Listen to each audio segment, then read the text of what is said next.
التعليم الفني نهضة قادمة لمصر، صناعيا، زراعيا، تجاريا، وفندقا.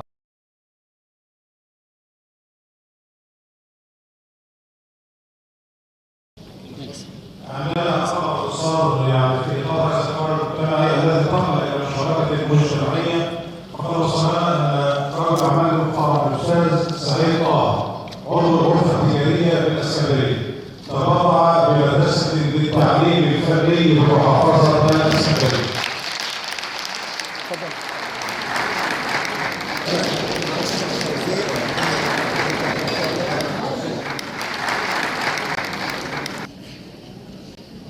السلام عليكم حبايبي المصريين. حضرتك اولا احنا سعيد كتير جدا ان احنا ناخد الموافقه الرسميه على شهر التنظيم الجماعي لادوات التكريم ومراكز التكريم رجال وسيدات. يمكن الاستاذ محمود شهر التنظيم الجماعي القاهره ما قدرش يشرح اللي هو عايزه.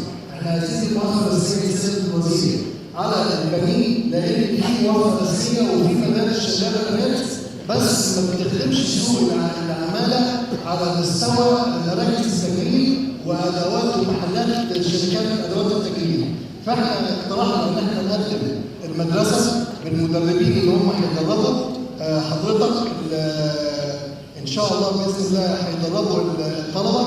هنعمل ورش ان شاء الله عمل، هنعمل ان شاء الله نشاط لزياده العماله واحتياج السوق للعماله. واحنا لو بصينا لمراكز التكريم على مستوى جمهوريه مصر العربيه فوق ال 500,000 مركز تكريم، هنقول بقى محل بسيط، محل كبير، محل بتاع، كلهم اصحاب محلات واصحاب سيدات تجاريه. واحنا اللي احنا بنتمناه ان شاء الله خلال سنتين اول رساله حضرتك لو تم العمل ليكون في اكثر من 5,000 كل سنه طالب ان شاء الله زي ما بيتمنوا ان الاب عايز يبقى دكتور ومهندس، ان شاء الله هخليه ويتمنوا ان هو يبقى مزين تزيين وجمال ان شاء الله في مراكز التكريم باذن الله.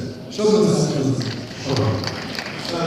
التعليم الفني نهضة قادمة لمصر،